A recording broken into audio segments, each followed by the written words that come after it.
नमस्कार. मालिकेचा आजचा भाग खूपच जबरदस्त असा असणार आहे. सुलेखाताई जेव्हा कोर्टात दिसतात तेव्हा देशमानेच्या पायाखालची जमीन सरकते आणि त्याची कशी वाट लावली जाते हे आपल्याला पाहायला मिळणार आहे.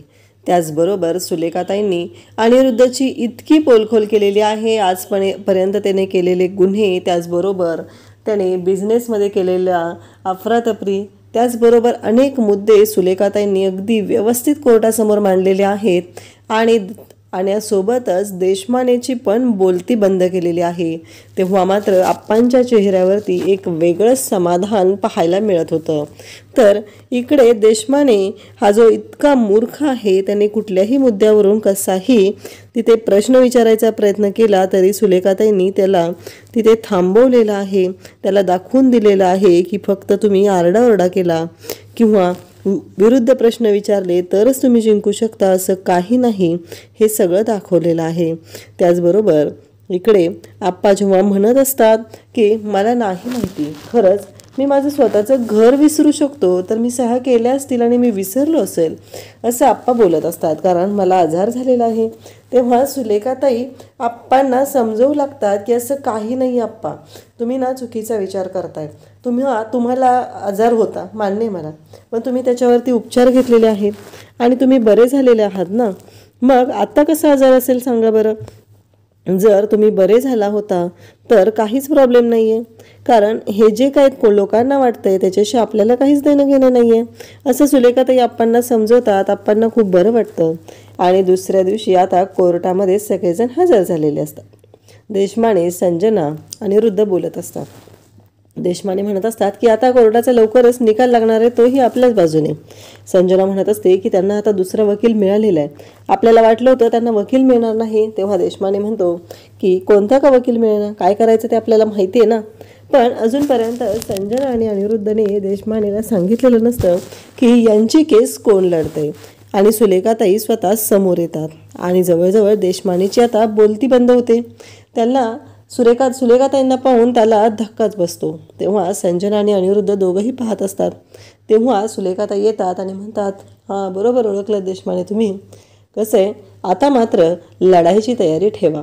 हे जेव्हा देशमानेला सुलेखाताई बोलतात तेव्हा सुलेखाताई म्हणतात, आठवतंय का, नाही मागं काही वर्षांपूर्वी अशीच केस तुमच्या वडिलांनी घेतलेली होती आणि त्यावेळेस तुमच्या वडिलांनी खोट्या नाट्या गोष्टी कोर्टामध्ये सादर करून त्या ज्या मुलाच्या आईवडिलांना त्यांनी अक्षरशः इतका त्रास दिला, त्यांनी बिचाऱ्यांनी आत्महत्या केली.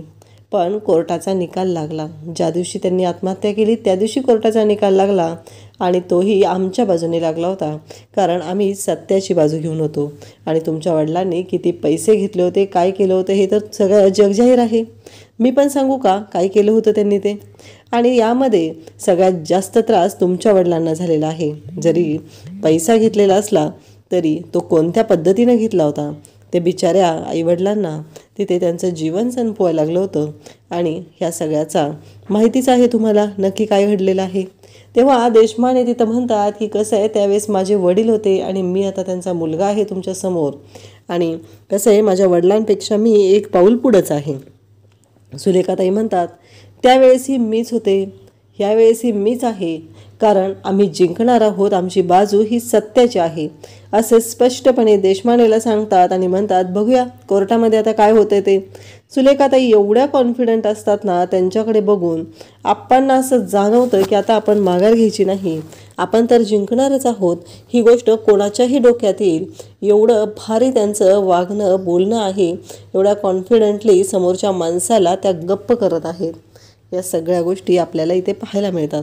मग अनिरुद्ध हा आप्पांकडे येतो आणि आप्पांना म्हणू लागतो की आप्पा कशाला तुम्ही केस केली, काय गरज होती आप्पा तुम्ही केस करायची, असं तो आप्पांना म्हणत असतो. आणि आप्पांना सांगत असतो की तुम्ही जर केस केली नसती तर आज ही कोर्टात जाण्याची वेळ आपल्यावर आलीच नसती, आपण एकमेकांच्या समोरासमोर उभंच राहिलो नसतो. तेव्हा मात्र आप्पा म्हणतात की हे बघ अनिरुद्ध, तुलाही माहिती आहे की कोणत्या गोष्टीची वेळ कुणी आणलेली आहे ते, कारण काहीही झालं तरी आता मी माघार घेणार नाही आणि अरुंधतीही सांगते की तुम्ही जी केलेलं आहे मागच मी तुमच्या विरुद्ध केस करायला पाहिजे होती. जेव्हा तुम्ही आप्पांच्या खोट्या सह्या घेतलेल्या होत्या, खोट्या सह्या पेपरवर केल्या होत्या, त्यावेळेस मी तुम्हाला सोडलं म्हणून हे सगळं झालेलं आहे. त्यावेळेस जर तुमच्या विरोधात पोलीस केस केली असती ना तर आज ही वेळ आली नसती, असं अरुंधती स्पष्टपणे सांगत असते. आणि त्यानंतर आपल्याला पाहायला मिळतं की देशमाने मात्र चांगलाच घाबरलेला असतो. देशमाने मात्र म्हणत असतो की काही झालं तरी आता अवघड आहे. सुलेखाताई आहेत म्हणजे खरंच खूप गोष्टी अवघड होणार आहेत. तेव्हा संजना अनिरुद्ध म्हणत असतात की तुम्ही तर मगाशी सांगितलं होतं. तेव्हा देशमाने म्हणतात की आता तयारीत राहावं लागणार आहे. ही बाई कोणती पाळमुळं कधी खोणून काढेल काही सांगता येत नाही. आता कोर्ट सुरू होतं आणि सुलेखाताईंना त्यांची बाजू मांडण्यासाठी परवानगी दिली जाते. म्हणजे सुलेखाताईंनी कोर्टासमोर आता त्यांची बाजू मांडायची आहे. आणि मग सुलेखाताई तिथेच हिअरिंगला सुरुवात करतात. मग सुलेखाताई सुरुवातीला बोलवतात ते म्हणजे अनिरुद्ध देशमुख याला. अनिरुद्धला त्या चौकशीसाठी पिंजऱ्यामध्ये बोलवतात. मग अनिरुद्ध तिथे असलेली शपथ घेऊन सांगतो की मी जे काही सांगेल ते सगळं खरं सांगेल. खरं तर अनिरुद्ध हा खरंच बोलत असतो. आणि त्याचबरोबर इकडे अनिरुद्ध आप्पांच्या बाबतीतही तो म्हणत असतो की काहीही झालं तरी मी खोटं बोलणार नाही, असं अनिरुद्धचं म्हणणं असतं. त्याचबरोबर आपल्याला पाहायला मिळतं की आता सुलेखाताईंनी मुद्दे मांडायला सुरुवात केलेली असते. त्या अनिरुद्धला विचारतात, मिस्टर अनिरुद्ध देशमुख, मला तुमच्याकडून काही गोष्टींची माहिती हवी आहे. अनिरुद्ध म्हणतो की हां बोला. आणि मग सुलेखाताई बोलायला सुरुवात करतात. सुलेखाताई म्हणतात की मला एक सांगा, त्या घरामध्ये तुम्ही किती वर्ष झालं राहताय? तेव्हा अनिरुद्ध म्हणतो की माझा जन्म झाला आहे तेव्हापासून. सुलेखाताई म्हणतात की माझ्या प्रश्नाचं उत्तर ते नाही आहे. तुमचा जन्म झाला तेव्हापासून तुम्ही राहताय, पण किती वर्ष? तेव्हा अनिरुद्ध सांगतो की गेली 55 वर्ष झाले मी त्या घरात राहतोय. सुलेखाताई म्हणतात की अगदी बरोबर. मला एक सांगा, तुम्ही जेव्हा जन्माला आला म्हणजे तुम्ही लहान होता तेव्हा ते 2 खोल्यांचं घर होतं? तेव्हा अनिरुद्ध बोलायला सुरुवात करतो, हो, सुरुवातीला अगदी छोटंसं घर होतं. त्यानंतर मी माझं शिक्षण पूर्ण केलं, मी जॉबला लागलो आणि मी चांगला जॉबला लागल्यानंतर घर वाढवत गेलो. त्यानंतर वरचा मजला बांधला आणि हे घर आम्ही मोठं केलं. हे सगळं बोललं जात असतं. आणि त्याचबरोबर आपल्याला पाहायला मिळतं की सुलेखाताई म्हणत असतात की बरोबर आहे, अगदी तुम्ही म्हणताय ते बरोबर आहे, या सगळ्या गोष्टी मला पटत आहेत. आणि त्याचबरोबर आणखी मला तुम्हाला काही विचारायचं आहे, ते म्हणजे की तुम्ही आता कोर्टाच्या समोर सांगत आहात की त्या घराचा मजला तुम्ही बांधला, बरोबर आहे. पण तुमच्या एक गोष्ट लक्षात येते का, जेव्हा तुम्ही घराचा मजला बांधत होता तेव्हा घरखर्चासाठी लागणारी जी रक्कम होती ती रक्कम कोण देत होतं? म्हणजे तुम्ही घरखर्चासाठी कधी पैसे दिलेत का? तेव्हा अनिरुद्ध म्हणतो की नाही, मी आज तागायत कधीही घरखर्चासाठी पैसे दिलेले नाही. मग सुलेखाताई सांगतात की अगदी बरोबर, त्यावेळेस तुमचे वडील म्हणजे मिस्टर विनायक देशमुख हे घरखर्चासाठी पैसे द्यायचे.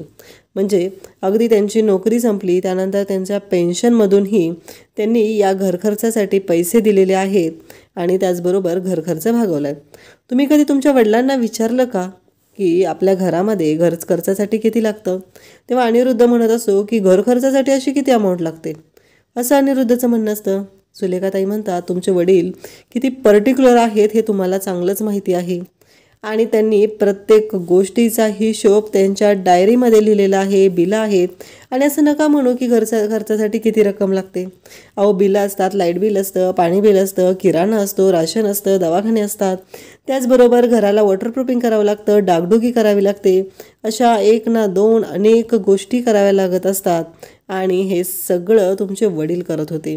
तेव्हा मात्र अनिरुद्ध म्हणतो की हो, आता कोर्टाच्या समोर हे मुद्दे मांडले जात असतात. तेव्हा मात्र देशमाने वकील लगेच ऑब्जेक्शन घेतो आणि तो म्हणू लागतो की ऑब्जेक्शन. तेव्हा जज साहेब म्हणतात की त्या ज्या काय बोलतायत ते कंटिन्यू करू द्या, ऑब्जेक्शन घ्यायची काही गरज नाही आहे, कारण केसला धरूनच मुद्दे चाललेले आहेत, तर ऑब्जेक्शन कशासाठी घ्यायचं, असं आता सगळ्यांच्या समोर तिथे जज साहेबांनीही सांगितलेलं असतं. मग देशमानेला आता पुन्हा खाली बसायला लागतं आणि आता पुढचा मुद्दा उभा राहतो, तो म्हणजे सुलेखाताई म्हणतात बरं तुम्ही हे मला सांगितलं आणि मी कोर्टाच्या समोर तुमच्या वडिलांनी जो घरखर्च केलेला आहे त्याची सगळी बिलं, ती डायरी, हे मी सगळं कोर्टाच्या समोर पुरावे म्हणून दिलेलं आहे. कारण तुमचे वडील किती पर्टिक्युलर आहेत हेही तुम्हाला माहिती आहे. त्याचबरोबर आणखी एक गोष्ट मला सांगा की तुम्हाला एक कंपनीने फ्लॅट ऑफर केला होता ना, मग तुम्ही त्या फ्लॅटमध्ये का राहायला गेला नाहीत, म्हणजे तुम्ही तो फ्लॅट का स्वीकारला नाही, हे मला तुम्हाला विचारायचं आहे. तेव्हा लगेचच अनिरुद्ध म्हणतो की मला तो फ्लॅट मी दिला होता कंपनीनं, पण मला माझ्या आईवडिलांसोबत राहायचं होतं, मला त्यांच्यापासून दूर राहायचं नाही, म्हणून मी तो फ्लॅट स्वीकारला नाही, असं अनिरुद्ध सांगत असतो. तेव्हा सुलेखाताई म्हणतात की बरोबर, तेव्हा तुम्हाला तुमच्या आईवडिलांबद्दल प्रेम वाटत होतं, मग आता? तेव्हा अनिरुद्ध सांगतो की मला माझ्या आईवडिलांबद्दल आताही तेवढंच प्रेम आहे आणि मला त्यांच्यासोबतच राहायचं आहे, असं सांगितलं जातं. तेव्हा मात्र इकडे सगळ्यांना धक्का बसलेला असतो आणि सगळेजण म्हणत असतात की बरोबर आहे. आणि सुलेखाताई नंतर आता अनिरुद्धला अनेक प्रश्न विचारू लागतात. त्या म्हणतात की तुमच्याकडे एक जुनी गाडी आहे, अगदी बंद पडलेली ना, मग ती गाडी तुम्ही खूप जपता? तेव्हा अनिरुद्ध सांगतो की हो, कारण ती गाडी मी माझ्या पहिल्या पगारातून घेतलेली आहे आणि त्या गाडीवर माझं खूप प्रेम आहे. गाडी ती बंद नाही पडलेली, ती जुनी आहे, फक्त मी त्याला रिपेअर करतो आणि ती गाडी मी जेव्हा घेऊन बाहेर पडतो तेव्हा सगळे लोक माझ्याकडे पाहतच राहतात, कारण त्या गाडीचं जे मॉडेल आहे ते इतकं जुनं आहे ना, म्हणजे ते एवढं छान वाटतं, रुबाबदार वाटतं. अनिरुद्ध ह्या सगळ्या प्रश्नांची उत्तरं देत असतो. अनिरुद्ध इमोशनलही होत असतो. तेव्हा आता संजना त्याच्याकडे पाहत असते. सुलेखाताई म्हणत असतात की अगदी बरोबर, तुम्ही मला बरोबर सांगितलेलं आहे, पण तुमच्या एक गोष्ट लक्षात आली का, तुम्ही हे सगळं बोलताय, परंतु मग मला सांगा, तुमच्या गाडीवरती तुमचा एवढा जीव आहे, ती गाडी तुम्ही विकली नाहीत, मग तुमच्या वडिलांनी इतकी वर्ष त्या घरात काढलेली आहेत, ते लहानाचे मोठे त्या घरात झालेले आहेत, मग त्यांच्या घरावरती जीव असणार की नाही? तेव्हा अनिरुद्ध शांतच होतो. इकडे ईशा आणि अभि बोलत असतात. ईशा अभिला म्हणत असते की अभि दादा, मला ना खरंच काय भीती वाटते रे. तेव्हा अभि म्हणतो काय झालं? तेव्हा ईशा म्हणते की कसं आहे माहिती आहे का, ही संजना आहे ना प्रत्येक वेळेस खोटं काहीतरी करते आणि ती तोंडावर पडलेली आहे आणि समोर आई आहे ना, त्यामुळं मला आता असं वाटायला लागलं आहे की बाबा आणि संजना ही केस हरणार. तेव्हा अभि म्हणतो असं नको बोलू, कारण माझी पुढची सगळी गणितं या पैशांवर अवलंबून आहेत. तेव्हा ईशा म्हणते हो बरोबर आहे, तुझी सगळी गणितं या पैशांवर अवलंबून आहेत, पण मी जे काही खरं आहे ना तेच तुला सांगत आहे. तेव्हा मात्र इकडे अभि म्हणतो म्हणजे काय म्हणायचं आहे तुला? तेव्हा ईशाचं असं म्हणणं असतं की अरे अभिदादा, तुझ्या लक्षात येतं आहे का, कारण काहीही झालं तरी आई माहिती आहे ना तुला, कोणतेही पुरावे कसेही शोधून काढेल आणि इकडे संजना आणि बाबांची वाट लावेल, आणि मग आता काय होऊ शकतं? तेव्हा अभि सांगू लागतो की बाबांना आणि संजनाला जेलही होऊ शकते, कारण ज्येष्ठ नागरिकाला फसवून त्यांचं राहतं घर त्यांनी ताब्यात घेतल्याचा त्यांच्यावरती गुन्हा दाखल होऊ शकतो. हे ऐकल्यानंतर ईशाला मात्र धक्का बसलेला असतो. ईशा म्हणत असते म्हणजे? तेव्हा ती म्हणते की पण अभिदादा, तुझ्या लक्षात येते का काय होऊ शकतं? तेव्हा अभि म्हणतो की म्हणजे काय म्हणायचं आहे तुला? तेव्हा ईशा सांगू लागते की अरे पण तू पण होतास ना बाबांबरोबर, मला सांग, संजना काय बाबांना बाहेर काढणार नाही आणि तुलाही कोणी बाहेर काढणार नाही, कारण काही झालं तरी तुझ्या बाजूने तरी कुठं कोण असणार आहे. हे सगळं जेव्हा बोललं जात असतं तेव्हा अभि म्हणतो की हो बरोबर आहे, आणि पण मला का होणार? तेव्हा इकडे ईशा जेव्हा सांगत असते तेव्हा अभि म्हणतो पण मी का जेलमध्ये जाईल? तेव्हा ईशा सांगते की अरे बाबांबरोबर तू सह्या गेला होता ना. तेवढ्यात अनघा तिथे येते आणि अनघा म्हणू लागते की बरोबर आहे अभि, लक्षात ठेव, मी तर काय तुला सोडवायला येणार नाही, कारण काहीही झालं तरी तू कोणत्या थराला जाऊन वागलेला आहे हे तुलाही माहिती आहे, त्यामुळं मी काय तुला सोडवायला येणार नाही, मी काय तुला त्यातून बाहेर काढणार नाही, असं सगळ्यांच्या समोर ती अनघा बोलते. आणि त्याचबरोबर ती हसते आणि म्हणते की तुम्ही फसवलेला आहे तर तुमचं असंच होणार आहे, असं अनघाचं म्हणणं असतं. त्यानंतर अभि मात्र पाहतच राहतो. आता कोर्टामध्ये पुन्हा सुलेखाताई त्यांचे युक्तिवाद सुरू करतात आणि आण्याची बोलती बंद करत असतात. त्या आण्याची पूर्णच वाट लावत असतात. त्यांना कळतही नसतं की हे सगळं काय होतंय, कारण अनिरुद्धने जे काही आत्तापर्यंत गुन्हे केलेले आहेत ते सगळे गुन्हे सुलेखाताईंनी आता बाहेर काढलेले असतात. त्यानंतर सुलेखाताई म्हणतात की तुमच्या जॉबचं काय आता? तेव्हा अनिरुद्ध म्हणतो की सध्या मी जॉब नाही करत. हे झाल्यानंतर लगेचच इकडे सुलेखाताई म्हणतात म्हणजे? तेव्हा अनिरुद्ध सांगू लागतो की हो, सध्या मी जॉब नाही करत, कारण मी मागे बिझनेस करत होतो. तेव्हा सुलेखाताई म्हणतात हां, आलं लक्षात माझ्या, हां, तुम्ही बिझनेस करत होता वीणा केळकरसोबत, बरोबर? आणि त्यामध्ये पण तुम्हाला त्या बिझनेसमधून काढून टाकण्यात आलं. तेव्हा अनिरुद्ध म्हणतो की काढून टाकण्यात नाही आलं, मीच माघार घेतली त्या बिझनेसमधून. सुलेखाताई म्हणतात की कसं आहे माहिती आहे का, तुम्ही माघार घेतली का तुम्हाला हकलून दिलं, हे सगळे डॉक्युमेंट्स मी कोर्टाच्या समोर सादर केलेत. कारण त्यावेळेस तुम्ही कंपनीचे पैसे अफरातफर करण्यासाठी वापरले होते आणि ते पैसे तुम्ही स्वतःच्या अकाउंटला वळवून घेतलेले होते. त्यामुळं वीणा केळकर यांनी तुम्हाला त्या बिझनेसमधून काढून टाकलेलं आहे. ही गोष्ट तुम्हालाही माहिती आहे. अनिरुद्ध मात्र सुलेखाताईंनी आता अनिरुद्धने वीणासोबत बिझनेसमध्ये केलेला फ्रॉड कोर्टाच्या समोर आणलेला असतो आणि तुम्ही तुमच्या पार्टनरला बिझनेसमध्ये फसवलेला आहे, तर तुम्ही इथेही फसवणूक करू शकता, असे मुद्दे सुलेखाताई कोर्टाच्या समोर मांडत असतात. आणि त्याचबरोबर त्यांनी सगळे पुरावे कोर्टाच्या समोर दिलेले असतात आणि सांगितलेलं असतं म्हणून तर की वीणा केळकर यांनी या बिझनेसमधून यांना हकलून दिलेलं आहे. हे सगळं सुलेखाताई सांगत असतात. अनिरुद्ध मात्र शांतच राहतो. आता त्याच्याकडे बोलायला काहीच नसतं, कारण तो आता पूर्णपणे अडकलेला असतो आणि त्यामुळं त्याची बोलती बंद झालेली असते.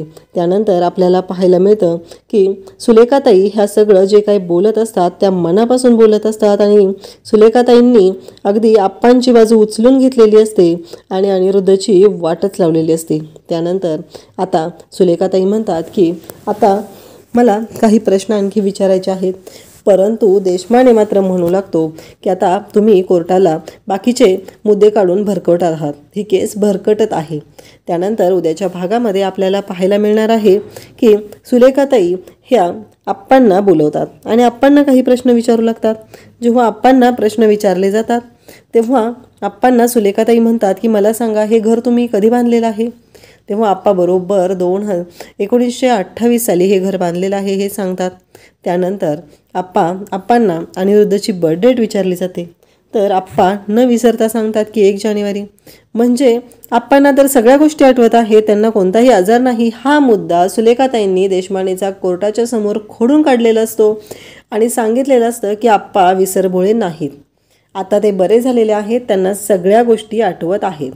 आणि त्यानंतर कोर्टाच्या बाहेर जेव्हा सगळेजण भेटतात तेव्हा मात्र संजना म्हणते की गृहपाठ खूपच छान करून घेतलेला होता, म्हणजे सगळं पाठांतर व्यवस्थित झालेलं होतं ना, असं ती बोलते. त्यानंतर आपल्याला पाहायला मिळतं की इकडे अरुंधती म्हणते की आता तुमची वाट लागणार आहे.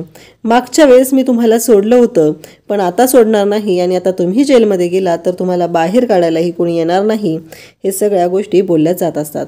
तेव्हा अनिरुद्ध पण म्हणत असतो की आता जे काय करायचं आहे ते कोर्टाकडूनच बघूया, कारण तुम्ही ह्या गोष्टी ओढून घेतलेल्या होत्या आणि त्याचा आता निकाल पण कोर्टाकडूनच लागणार आहे.